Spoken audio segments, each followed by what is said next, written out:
বৈযোগ চিত্র বৈচিত্র্যে আপনাদের পড়ে শোনাচ্ছিলাম ইউভাল নোয়া হারারির বিখ্যাত বই Nexus, a brief history of information networks from the stone age to AI.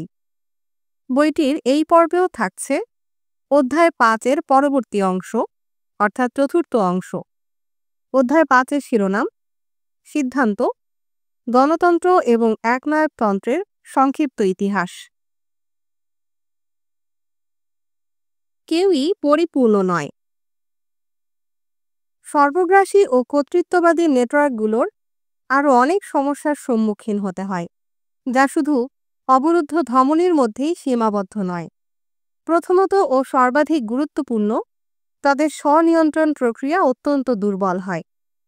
যেহেতু তারা নিজেদের নির্দোষ মনে করে, তাই তারা এমন কোনো প্রক্রিয়ার প্রয়োজনীয়তা কমই অনুভব করে, এবং যেহেতু তারা যে কোনো স্বাধীন প্রতিষ্ঠানকে ভয় পায় যা তাদের চ্যালেঞ্জ করতে পারে, তাই তাদের কাছে স্বাধীন আদালত, সংবাদ মাধ্যম ও গবেষণা কেন্দ্রের অভাব থাকে।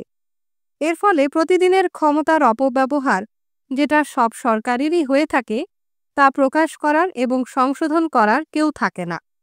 নেতা মাঝে মাঝে দুর্নীতি বিরোধী অভিযান ঘোষণা করতে পারেন, কিন্তু গণতান্ত্রিকবিহীন ব্যবস্থায় এসব প্রায়ই একটি ধোঁয়াশা হিসেবে কাজ করে, যেখানে শাসক গোষ্ঠীর একটি অংশ অন্য অংশকে নির্মূল করার চেষ্টা করে। যদি নেতাই কোনো জনগণের অর্থ আত্মসাৎ করেন বা কোনো ভয়াবহ নীতিগত ভুল করেন, তখন কি হবে? কেউই নেতাকে চ্যালেঞ্জ করতে পারে না, এবং নেতা একজন মানুষ হিসেবে স্বাভাবিকভাবেই নিজের ভুল স্বীকার করতে অস্বীকার করতে পারেন। বরং তিনি সমস্যার জন্য বিদেশি শত্রুদের, অভ্যন্তরীণ বিশ্বাসঘাতকদের বা দুর্নীতিগ্রস্ত অধস্থানদের দোষারোপ করতে পারেন এবং তাদের মোকাবেলার জন্য আরও বেশি ক্ষমতার দাবি করতে পারেন। উদাহরণস্বরূপ, আমরা আগের অধ্যায়ে উল্লেখ করেছি যে স্তালিন লিসেঙ্কোবাদকে রাষ্ট্রের বিবর্তন সম্পর্কিত তত্ত্ব হিসেবে গ্রহণ করেছিলেন। এর ফলাফল ছিল বিপর্যয়কর। ডারউইনীয় মডেলগুলোর অবহেলা ও লিসেঙ্কোবাদের কৃষিবিজ্ঞানীদের দ্বারা সুপার শস্য তৈরি করার প্রচেষ্টা সোভিয়েত জেনেটিক গবেষণাকে কয়েক দশক পিছিয়ে দেয় এবং সোভিয়েত কৃষিকে দুর্বল করে দেয়। যারা লিসেঙ্কোবাদ পরিত্যাগ করে ডারউইনবাদের গ্রহণ করার পরামর্শ দিয়েছিল, তারা গুলাগ বা গুলি মাথায় নিয়ে ঝুঁকি নিত।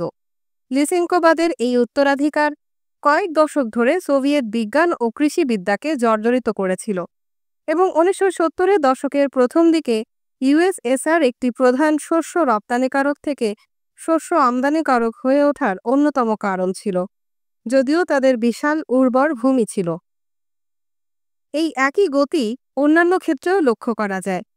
উদাহরণস্বরূপ, 1930-এর দশকে সোভিয়েত শিল্পে বহু দুর্ঘটনা ঘটে। এর জন্য মূলত মস্কো সোভিয়েত নেতারা দায়ী, যারা প্রায় অসম্ভব শিল্পায়নের লক্ষ্য নির্ধারণ করেছিলেন এবং যে কোনো ব্যর্থতাকে বিশ্বাসঘাতকতা হিসেবে দেখতেন। এই উচ্চাকাঙ্ক্ষী লক্ষ্য পূরণের প্রচেষ্টায় নিরাপত্তা ব্যবস্থা এবং মান নিয়ন্ত্রণের পরীক্ষাগুলো উপেক্ষা করা হয়, এবং যারা সতর্কতা অবলম্বনের পরামর্শ দিতেন তাদের প্রায়ই শাস্তি দেয়া হতো বা গুলি করে মারা হতো।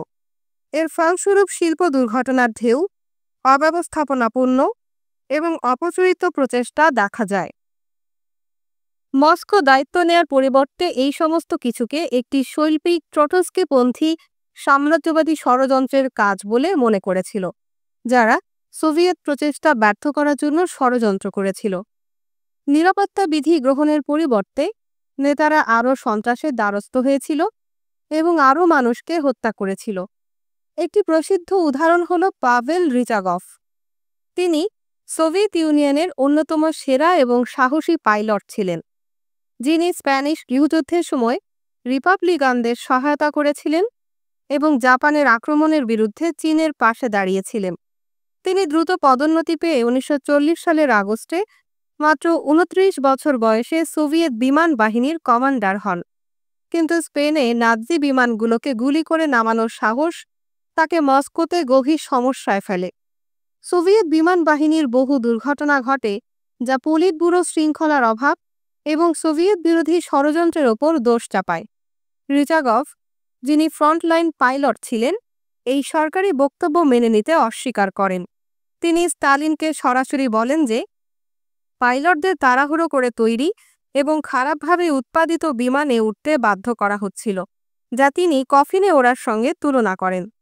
হিটলার সোভিয়েত ইউনিয়নে আক্রমণ করার 2 দিন পরে, যখন লাল ফৌজ ভেঙে পড়ছিল এবং স্টালিন মরিয়া হয়ে দোষারোপ করার লোক খুঁজছিলেন, তখন রিচাগভকে সোভিয়েত বিরোধী ষড়যন্ত্রমূলক সংগঠনের সদস্য এবং শত্রুর কাজে লিপ্ত থাকার অভিযোগে গ্রেফতার করা হয়। তার স্ত্রীকেও গ্রেফতার করা হয়, কারণ অভিযোগ ছিল যে তিনি তার স্বামীর সেনাবাহিনীর ষড়যন্ত্রকারীদের সঙ্গে ট্রটস্কিপন্থী সংযোগ সম্পর্কে জানতেন। 1941 সালের 28 অক্টোবর তাদের মৃত্যুদণ্ড কার্যকর করা হয়। সোভিয়েত সামরিক প্রচেষ্টার প্রকৃত ধ্বংসকারী রিচাগভ ছিলেন না, বরং স্তালিন নিজেই ছিলেন। অনেক বছর ধরে স্তালিন বিশ্বাস করতেন যে নাৎজি জার্মানির সঙ্গে একটি মরণপণ সংঘর্ষ হওয়ার সম্ভাবনা রয়েছে এবং সেই সংঘর্ষের প্রস্তুতি হিসেবে তিনি বিশ্বের বৃহৎ যুদ্ধযন্ত্র তৈরি করেছিলেন। কিন্তু কূটনৈতিক ও মানসিকভাবে তিনি এই যুদ্ধযন্ত্রকে দুর্বল করে দিয়েছিলেন। কূটনৈতিক স্তরে 1939 থেকে 41 সালে স্তালিন আশা করেছিলেন যে তিনি পুঁজিবাদীদের একে অপরের বিরুদ্ধে লড়াই করাতে এবং তাদের শক্তি নষ্ট করতে পারবেন, যখন ইউএসএসআর নিজের শক্তি আরও বাড়াবে। সেই লক্ষ্যে 1939 সালে তিনি হিটলারের সঙ্গে একটি চুক্তি করেন এবং জার্মানদের পোল্যান্ড ও পশ্চিম ইউরোপের একটি বড় অংশ দখল করতে দেন। যখন ইউএসএসআর তার প্রায় সমস্ত প্রতিবেশীর উপর আক্রমণ করেছিল বা তাদেরকে দূরে সরিয়ে দিয়েছিল, 1939 থেকে 40 সালে সোভিয়েতরা পূর্ব পোল্যান্ড আক্রমণ ও দখল করে, এস্তোনিয়া, লাটভিয়া ও লিথুয়ানিয়া অধিগ্রহণ করে এবং ফিনল্যান্ড ও রোমানিয়ার কিছু অংশ দখল করে। ফিনল্যান্ড ও রোমানিয়া, যারা ইউএসএসআর-এর পাশে নিরপেক্ষ সীমানা হতে পারত, তারা অবশেষে অনমনীয় শত্রুতে পরিণত হয়। এমনকি 1941 সালের বসন্তেও স্তালিন ব্রিটেনের সঙ্গে একটি প্রতিরোধমূলক জোট করার প্রস্তাব প্রত্যাখ্যান করেছিলেন এবং নাৎজিদের যুগোস্লাভিয়া ও গ্রিস দখল করার পথে কোনো বাধা সৃষ্টি করেননি, যার ফলে তিনি ইউরোপীয় মহাদেশে তার শেষ সম্ভাব্য মিত্র হারান। যখন হিটলার 1941 সালের 22 জুন আক্রমণ করেন, ইউএসএসআর একদম বিচ্ছিন্ন ছিল। তাত্ত্বিকভাবে স্টালিনের গড়া যুদ্ধযন্ত্র নাৎজি আক্রমণকে বিচ্ছিন্ন অবস্থাতেও প্রতিহত করতে পারত। 1939 সালের পর থেকে দখল করা অঞ্চলগুলো সোভিয়েত প্রতিরক্ষা ব্যবস্থায় গভীরতা প্রদান করেছিল এবং সোভিয়েত সামরিক ক্ষমতা যথেষ্ট বেশি ছিল। আক্রমণের প্রথম দিনে ইউরোপীয় ফ্রন্টে সোভিয়েতদের 15,000 ট্যাঙ্ক, 15,000 যুদ্ধবিমান এবং 37,000 আর্টিলারি অস্ত্র ছিল, যেখানে জার্মানদের কাছে ছিল 3,300 ট্যাঙ্ক, 2,250 যুদ্ধবিমান এবং 7,146 বন্দুক। কিন্তু ইতিহাসের অন্যতম বৃহৎ সামরিক বিপর্যয়ে 1 মাসের মধ্যে সোভিয়েতরা 11,700 ট্যাঙ্ক অর্থাৎ 78%, 10,000 যুদ্ধবিমান 67% এবং 19,000 আর্টিলারি অস্ত্র 51% হারায়। স্তালিন তার 1939 থেকে 40 সালের মধ্যে দখল করা সব অঞ্চল হারান এবং সোভিয়েত দেশের একটি বড় অংশও হারান। 16 জুলাই জার্মানরা মস্কো থেকে মাত্র 370 কিলোমিটার দূরে স্মলেনস্কে পৌঁছে যায়। এই বিপর্যয়ের কারণগুলো 1941 সাল থেকে আলোচিত হচ্ছে, কিন্তু বেশিরভাগ বিশেষজ্ঞ একমত যে স্তালিনবাদের মানসিক ক্ষতি একটি গুরুত্বপূর্ণ কারণ ছিল। বছরের পর বছর ধরে এই শাসন জনগণকে আতঙ্কিত করেছে, উদ্যোগ ও ব্যক্তিত্বকে দমন করেছে এবং আত্মসমর্পণ ও আনুগত্যকে উৎসাহিত করেছে। এর ফলে সৈন্যদের প্রেরণা দুর্বল হয়ে পড়ে।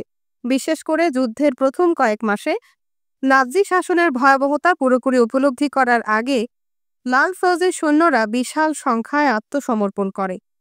1941 সালের শেষের দিকে 3 থেকে 4 মিলিয়ন সৈন্য বন্দী হয়েছিল। এমনকি যখন তারা দৃঢ়তার সঙ্গে লড়াই করছিল, লাল ফৌজ ইউনিটগুলো প্রায়ই উদ্যোগের অভাবে ভুগছিল। যারা অভিযোগ মোচন থেকে বেঁচেছিলেন, তাদের স্বাধীন পদক্ষেপ নেওয়ার সাহস ছিল না, আর তরুণ কর্মকর্তাদের প্রায়ই যথাযথ প্রশিক্ষণের অভাব ছিল। কমান্ডারদের প্রায়ই তথ্যের অভাবে থাকতে হতো এবং ব্যর্থতার জন্য তাদের দোষ দেয়া হতো। এছাড়াও তাদেরকে রাজনৈতিক কমিশনের সঙ্গে সমঝোতা করতে হতো, যারা তাদের সিদ্ধান্তগুলোকে চ্যালেঞ্জ করতে পারত। সবচেয়ে নিরাপদ পথ ছিল উপরের নির্দেশের জন্য অপেক্ষা করা এবং সেগুলো অন্ধভাবে অনুসরণ করা, এমনকি যখন সেগুলো সামরিকভাবে অর্থহীন মনে হতো। 1941 এবং 1942 সালের বসন্ত ও গ্রীষ্মের বিপর্যয় সত্ত্বেও হিটলার যেমন আশা করেছিলেন, সোভিয়েত রাষ্ট্র ভেঙে পড়েনি। লাল ফৌজ ও সোভিয়েত নেতৃত্ব প্রথম বছরের সংগ্রামের অভিজ্ঞতা থেকে শিক্ষা গ্রহণ করে এবং মস্কোর রাজনৈতিক কেন্দ্র তাদের নিয়ন্ত্রণ কিছুটা শিথিল করে। রাজনৈতিক নেতৃত্বের ক্ষমতা সীমিত করা হয় আর পেশাদার কর্মকর্তাদের আরও বেশি দায়িত্ব নিতে এবং বেশি উদ্যোগী হতে উৎসাহ দেয়া হয়। স্তালিন তার 1939 থেকে 41 সালের ভূ রাজনৈতিক ভুলগুলোও সংশোধন করেন এবং ইউএসএসআর এর সঙ্গে ব্রিটেন এবং যুক্তরাষ্ট্রের জোট গঠন করেন। লাল ফৌজের উদ্যোগ, পশ্চিমা সহায়তা এবং নাৎসি শাসনের ভয়াবহতা সোভিয়েত জনগণের জন্য কী বয়ে আনবে সেই উপলব্ধি যুদ্ধের মোড় ঘুরিয়ে দেয়। তবে 1945 সালে বিজয় নিশ্চিত হওয়ার পরই স্তালিন নতুন সন্ত্রাসের ঢেউ শুরু করেন। স্বাধীনমানা কর্মকর্তাদের ও অফিসারদের সরিয়ে দিয়ে আবারও অন্ধ আনুগত্যকে উৎসাহিত করেন। আশ্চর্যজনকভাবে স্তালিনের মৃত্যুও আংশিকভাবে এমন একটি তথ্য নেটওয়ার্কের ফল ছিল যা শৃঙ্খলাকে অগ্রাধিকার দিয়েছিল এবং সত্যকে উপেক্ষা করেছিল। 1951 থেকে 1953 সালে ইউএসএসআরে আরেকটি চক্রান্ত শিকারের অভিযান শুরু হয়েছিল। সোভিয়েত অতিকথকরা একটি ষড়যন্ত্র তত্ত্ব তৈরি করেছিলেন যে ইহুদি ডাক্তাররা নেতৃবৃন্দকে চিকিৎসা সেবার আড়ালে পদ্ধতিগতভাবে হত্যা করছেন। এই তত্ত্বে দাবি করা হয়েছিল যে ডাক্তাররা একটি বিশ্বব্যাপী মার্কিন জিওনিস্ট ষড়যন্ত্রের গুপ্তচর, যারা গুপ্ত পুলিশের বিশ্বাসঘাতকদের সঙ্গে মিলে কাজ করছে। 1953 সালের শুরুর দিকে শত শত ডাক্তার ও গুপ্ত পুলিশ কর্মকর্তাদের গ্রেফতার করা হয়, নির্যাতন করা হয় এবং তাদের সহযোগীদের নাম নিতে বাধ্য করা হয়। এই ষড়যন্ত্র তত্ত্বটি, যা protocols of the elders of সায়নের সোভিয়েত সংস্করণ, পুরনো রক্ত লাঞ্ছনার অভিযোগের সঙ্গে মিশে গিয়েছিল এবং গুজব রটে যায় যে ইহুদি ডাক্তাররা কেবল সোভিয়েত নেতাদেরই হত্যা করছেন না, বরং হাসপাতালগুলোতে শিশুদেরও মেরে ফেলছেন। যেহেতু সোভিয়েত ডাক্তারদের বড় একটি অংশই ছিল ইহুদি, তাই সাধারণ মানুষের মধ্যে ডাক্তারদের প্রতি ভয় ছড়িয়ে পড়ে। যখন ডাক্তারদের ষড়যন্ত্র নিয়ে উন্মাদনার তুঙ্গে পৌঁছেছিল, তখন 1953 সালের 1 মার্চ স্তালিন স্ট্রোক করেন। তিনি তার বাগান বাড়িতে অজ্ঞান হয়ে পড়েন, নিজেকে ভিজিয়ে ফেলেন এবং নোংরা পায়জামায় মাটিতে পড়ে থাকা অবস্থায় ঘণ্টার পর ঘণ্টা অসহায়ভাবে কাটান। সকাল 10:30 নাগাদ একজন প্রহরী সাহস করে বিশ্ব কমিউনিজমের অভ্যন্তরীণ কেন্দ্রে প্রবেশ করেন, যেখানে তিনি মাটিতে স্তালিনকে আবিষ্কার করেন। 2 মার্চ বেলা 3টার দিকে পলিট ব্যুরোর সদস্যরা বাগান বাড়িতে উপস্থিত হন এবং কী করা উচিত তা নিয়ে আলোচনা করেন। আরও কয়েক ঘন্টা পর্যন্ত কেউ ডাক্তার ডাকার সাহস করেনি। যদি স্তালিন জ্ঞান ফিরে পেতেন এবং তার বিছানার উপর কোনো একজন ডাক্তার দাঁড়িয়ে দেখতেন, তাহলে নিশ্চিতভাবে তিনি তাকে হত্যার ষড়যন্ত্র বলে মনে করতেন এবং দায়ীদের গুলি করে মারার নির্দেশ দিতেন। স্তালিনের ব্যক্তিগত চিকিৎসক সেখানে উপস্থিত ছিলেন না, কারণ তিনি তখন লুবিয়াঙ্কা কারাগারের একটি সেলে স্তালিনকে আরও বেশি বিশ্রামের প্রয়োজন ছিল বলে পরামর্শ দেওয়ার জন্য নির্যাতনের মধ্যে ছিলেন। পলিট ব্যুরোর সদস্যরা যখন চিকিৎসক আনার সিদ্ধান্ত নেন, তখন অনেক দেরি হয়ে গেছে। স্তালিন আর জ্ঞান ফিরে পাননি। এই দুর্যোগের ধারাবাহিকতা দেখে আপনি হয়তো ভাবতে পারেন যে স্তালিনবাদী শাসন একেবারে অকার্যকর ছিল। সত্যের প্রতি নির্মম অবজ্ঞা কেবল শত শত মিলিয়ন মানুষের ওপর ভয়াবহ কষ্টই চাপিয়ে দেয়নি, বরং বিশাল কূটনৈতিক, সামরিক ও অর্থনৈতিক ভুল করেছে এবং তার নিজের নেতাদেরও ধ্বংস করেছে। তবে এই ধরনের উপসংহার ভুল হবে। দ্বিতীয় বিশ্বযুদ্ধের প্রাথমিক পর্যায়ে স্তালিনবাদের ব্যর্থতা নিয়ে আলোচনায় 2টি পয়েন্ট এই আখ্যানকে জটিল করে তোলে। প্রথমত, ফ্রান্স, নরওয়ে ও নেদারল্যান্ডসের মতো গণতান্ত্রিক দেশগুলো সেই সময় ইউএসএসআর এর মতোই বড় কূটনৈতিক ভুল করেছিল এবং তাদের সেনাবাহিনী আরও খারাপ পারফর্ম করেছিল।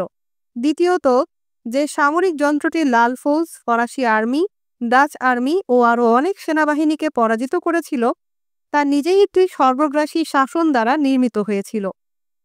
তাই 1939 থেকে 41 সালের ইতিহাস থেকে আমরা যা শিখি তা হতে পারে না যে সর্বগ্রাসী নেটওয়ার্কগুলো গণতান্ত্রিক নেটওয়ার্কের চেয়ে প্রয়োজনীয়ভাবে খারাপ কাজ করে। স্তালিনবাদের ইতিহাসে সর্বগ্রাসী তথ্য নেটওয়ার্কগুলোর অনেক সম্ভাব্য দুর্বলতা দেখা যায়, তবে এই সম্ভাব্য সুবিধাগুলোর প্রতি অন্ধ হওয়া উচিত নয়। দ্বিতীয় বিশ্বযুদ্ধের বিস্তৃত ইতিহাস ও এর ফলাফল বিবেচনা করলে স্পষ্ট হয় যে স্তালিনবাদ প্রকৃতপক্ষে ইতিহাসের অন্যতম সফল রাজনৈতিক ব্যবস্থা ছিল, যদি আমরা সাফল্য শুধু শৃঙ্খলা ও ক্ষমতার দিক থেকে সংজ্ঞায়িত করি, মানবিক কল্যাণ ও নৈতিকতার সকল বিবেচনাকে উপেক্ষা করি। সহানুভূতির সম্পূর্ণ অভাব ও সত্যের প্রতি কঠোর মনোভাব সত্ত্বেও, বা হয়তো তার কারণেই, স্তালিনবাদ বৃহৎ পরিসরে শৃঙ্খলা বজায় রাখতে আশ্চর্যজনকভাবে কার্যকর ছিল। মিথ্যা সংবাদ ও ষড়যন্ত্র তত্ত্বে নিরলস বাধা কোটি কোটি মানুষকে শৃঙ্খলায় বেঁধেছিল। সোভিয়েত কৃষি সমবায়ীকরণ ব্যাপক দাসত্ব ও দুর্ভিক্ষের কারণ হয়েছিল, তবে এটি দেশে দ্রুত শিল্পায়নের ভিত্তি স্থাপন করেছিল। সোভিয়েত মান নিয়ন্ত্রণের প্রতি অবজ্ঞা হয়তো উড়ন্ত কফিন তৈরি করেছিল, কিন্তু তারা হাজার হাজার এমন কফিন তৈরি করেছিল যা সংখ্যায় তাদের গুণগত ঘাটতি পূরণ করে।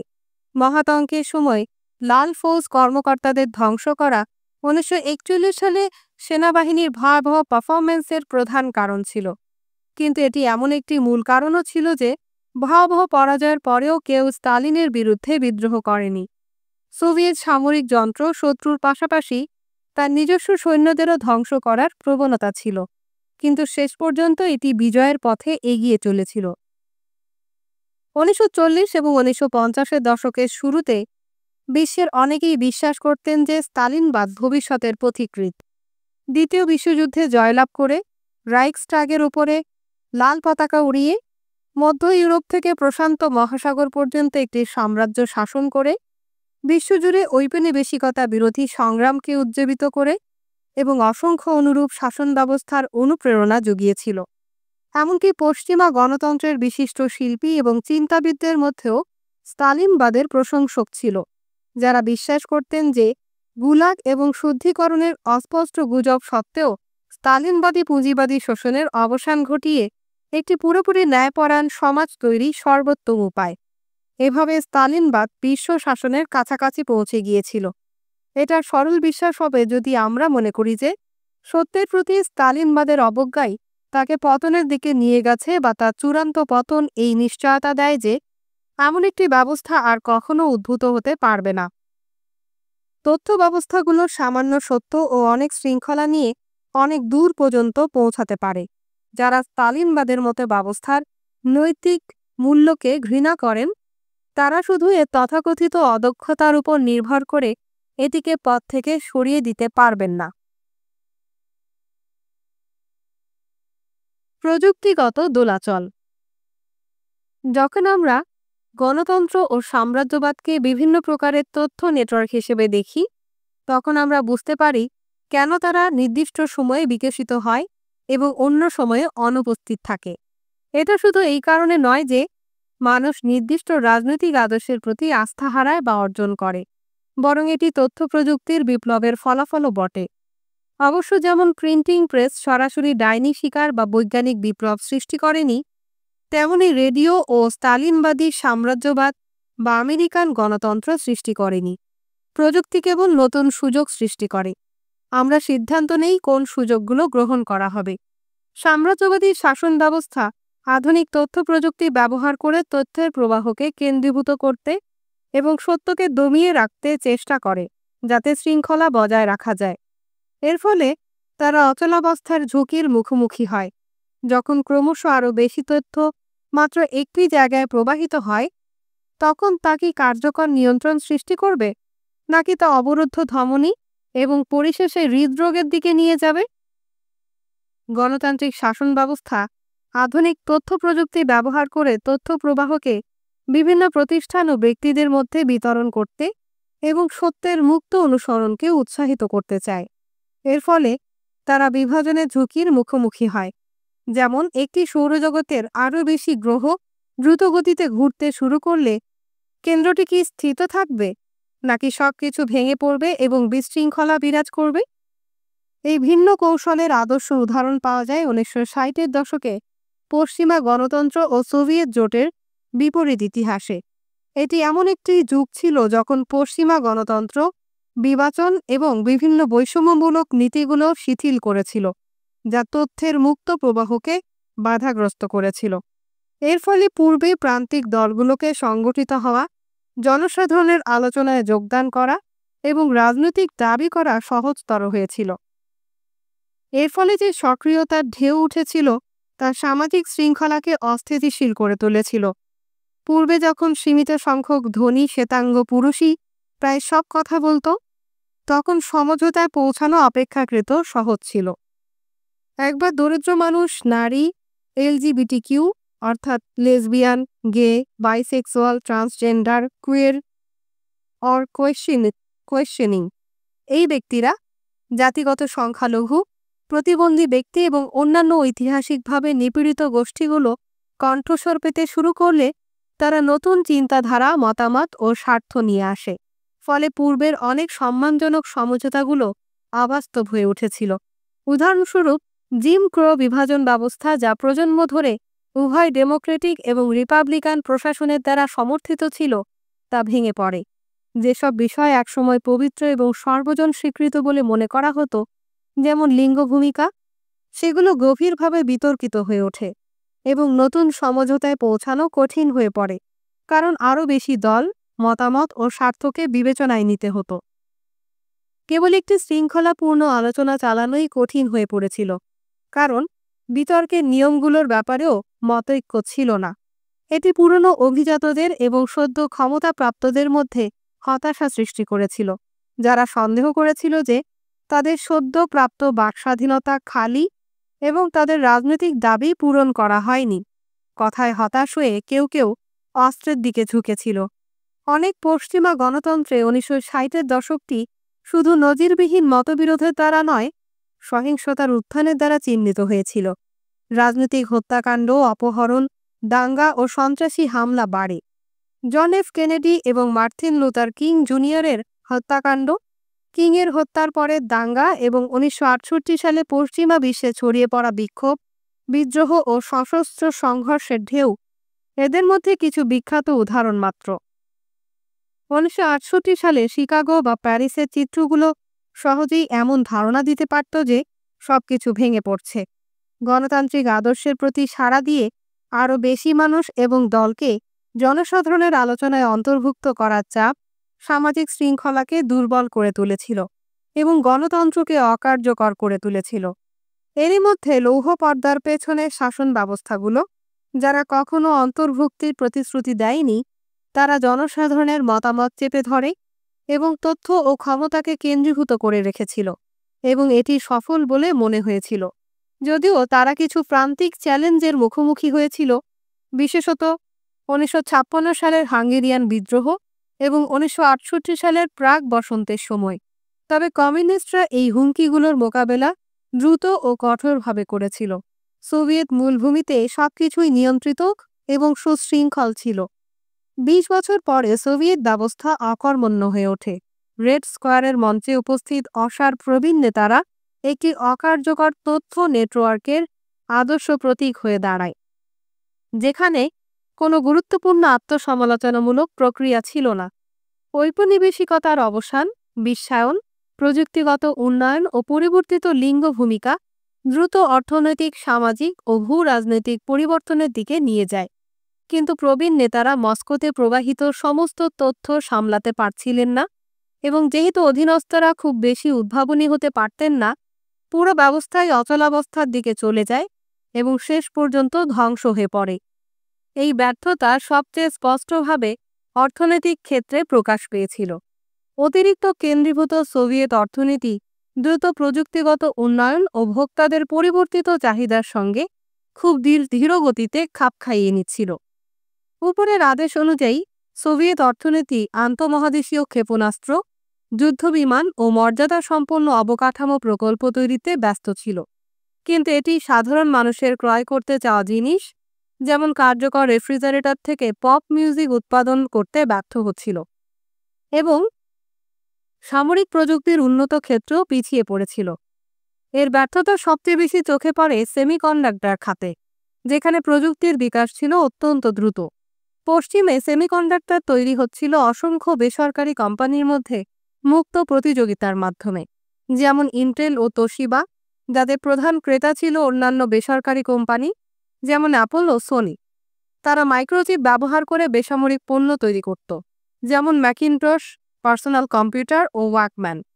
সোভিয়েতরা কখনোই আমেরিকান ও জাপানি মাইক্রোচিপ উৎপাদনের সঙ্গে তাল মেলাতে পারেনি, কারণ আমেরিকান অর্থনৈতিক ইতিহাসবিদ ক্রিস মিলারের ব্যাখ্যা অনুযায়ী সোভিয়েত সেমিকন্ডাক্টর খাত ছিল গোপনীয়, উপর থেকে নিয়ন্ত্রিত, সামরিক ব্যবস্থার প্রতি মনোযোগী, সৃজনশীলতার জন্য সামান্য সুযোগ রেখে আদেশ পূরণে নিবেদিত।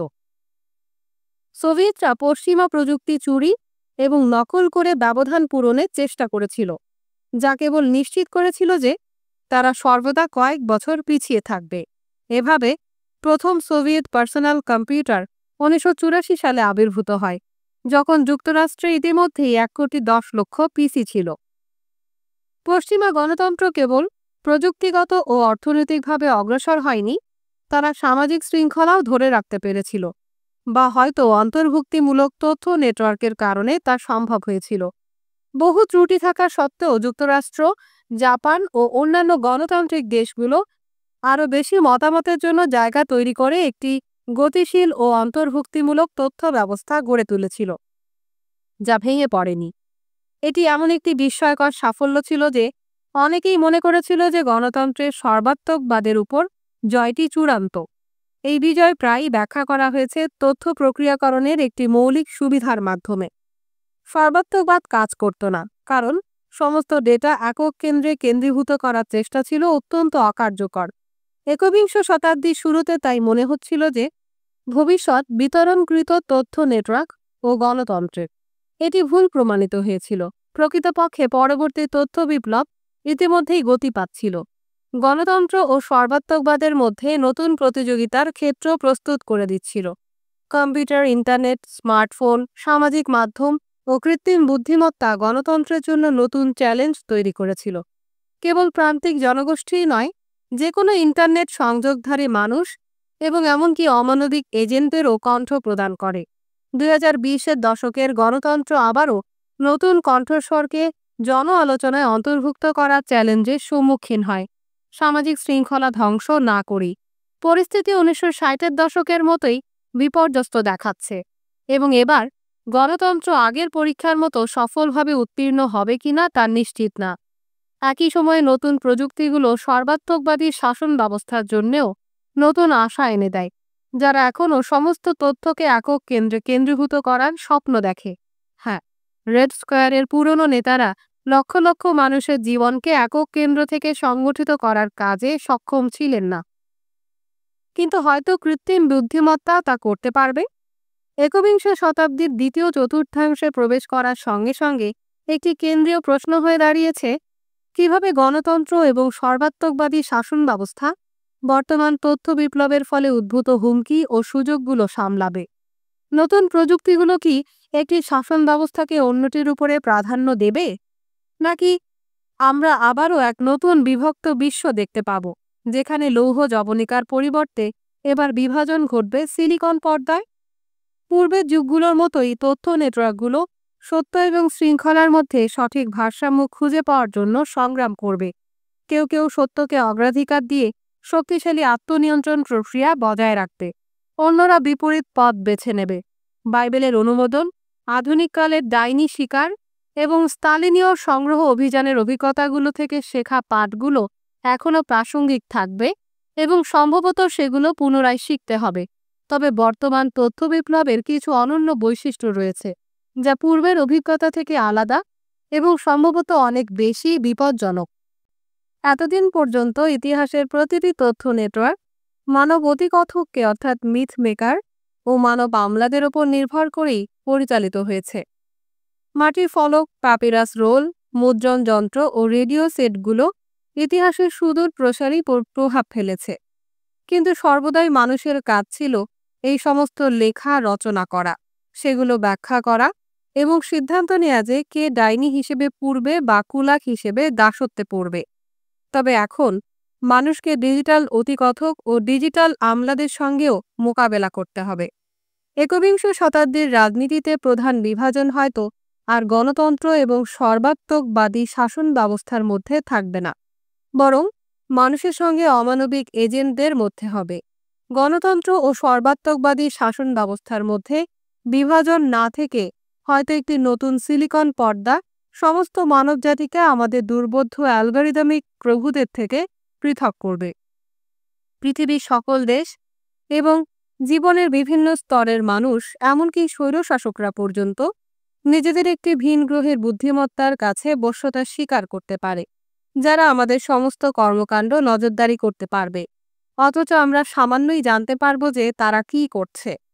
এই বইয়ের বাকি অংশে আমরা অন্বেষণ করব, সত্যি এমন একটি সিলিকন পর্দা কি পৃথিবীতে নেমে আসছে, এবং আমাদের জীবন কেমন হতে পারে যখন কম্পিউটার আমাদের আমলাতন্ত্র পরিচালনা করবে এবং অ্যালগরিদম নতুন মিথ তৈরি করবে।